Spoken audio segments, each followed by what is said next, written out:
5 भाई रह रहे थे। उनके शोर और शराब और रोने धोने की, लड़ने की आवाजें जब सुनी गई तो ये शख्स अंदर गया। अंदर कहने लगा कि आप लोग क्यों रो रहे हो, क्यों लड़ रहे हैं आपस में। तो उन्होंने कहा हम 5 भाई हैं और हमारे वालिदैन ने बहुत अच्छी सल्तनत, रियासत, जमीनें, जर जमीन छोड़ के गुजर गए हैं और हम आप 5 भाइयों में इत्तफाक और मोहब्बत नहीं है। हम कहते हैं कि कोई एक शख्स मिल्कियत को संभाले और हम 4 अपने घूमने फिरने में मगन रहें। तो उसमें कोई मुत्तफिक नहीं हो रहा था। उस शख्स ने उन्हें कहा कि मैं नसीब से मिलने जा रहा हूँ, तो आपके हवाले से भी नसीब से पूछूंगा कि आप 5 भाइयों का आखिर मसला क्या है। तो उन्होंने कहा कि अगर आपने हमारा मसला का हल बताया तो हम आपको इनाम देंगे। ये सुनकर वहां से निकल पड़ा। जैसे जैसे आगे गुजरता गया तो उसे जंगल के रास्ते से जब नसीब से मिलने जा रहा था तो उसे शेर मिला। शेर ने उसे खाने के लिए जब आगे दौड़ा तो शेर को उन्होंने कहा कि मुझे अभी ना खाएं, मेरी उम्मीद और आस ये है कि मैं नसीब से मिलकर अपने दिल की बात कह सकूं। जब बात कहने के लिए वो आगे बढ़ा तो शेर ने उसे कहा कि जब मेरे लिए भी नसीब से पूछना कि ऐसा कोई शिकार मुझे नहीं मिला जिसे खा के मुझे तस्कीन मिले इतने सालों से, तो मेरे बारे में नसीब से पूछ लेना। तीनों का सवाल लेकर ये शख्स आगे चलता रहा।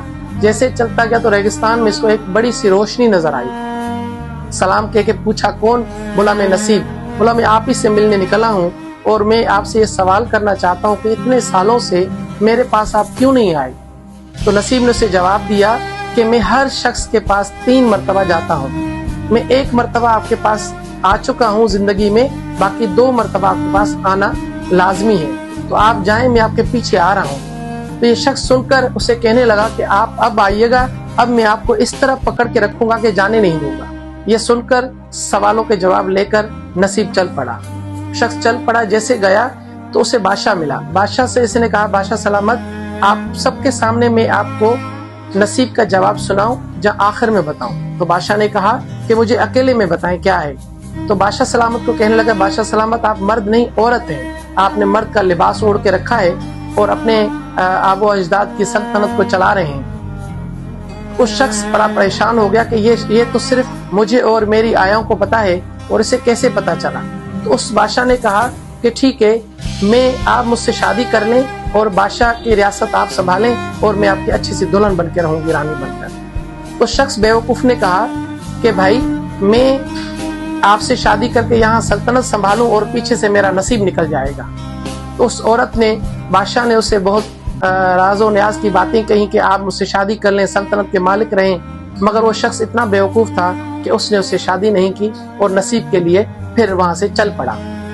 जैसे ही चल पड़ा तो आगे फिर वही महल के 5 भाई उसे मिले और 5 भाइयों को जब उन्होंने जवाब दिया कि नसीब ने कहा है कि आप 5 भाई हैं, एक आप में से बड़ा बनकर रियासत को संभाले तो आप में कभी झगड़ा नहीं होगा। उस शख्स ने कहा कि नहीं, हम 5 भाई घूमने फिरने के शौकीन हैं, आप हमारे बड़े भाई बनकर इस सल्तनत रियासत के मालिक बनकर रहें और हमें खर्चा दें और आप हमारे सल्तनत के मालिक बनकर गुजारें, आप बड़े भाई बनकर गुजारें तो हम आपको अपने साथ रखें। मगर शख्स बेवकूफ ने उन्हें यह कहा कि नहीं, मैं अगर आपका बड़ा भाई बनकर ये रियासत सारी संभालूं, जरो जमीन का मालिक बन के रहूंगा तो नसीब मेरे पीछे से निकल जाएगा। उस बेवकूफ शख्स को यह नहीं पता था कि पहला नसीब उसने धुतकार दिया, दूसरा नसीब उसको मिन्नतें कर रहा है, इसने उसको भी नहीं पहचाना। जब आगे चल पड़ा तो उसको शेर मिला।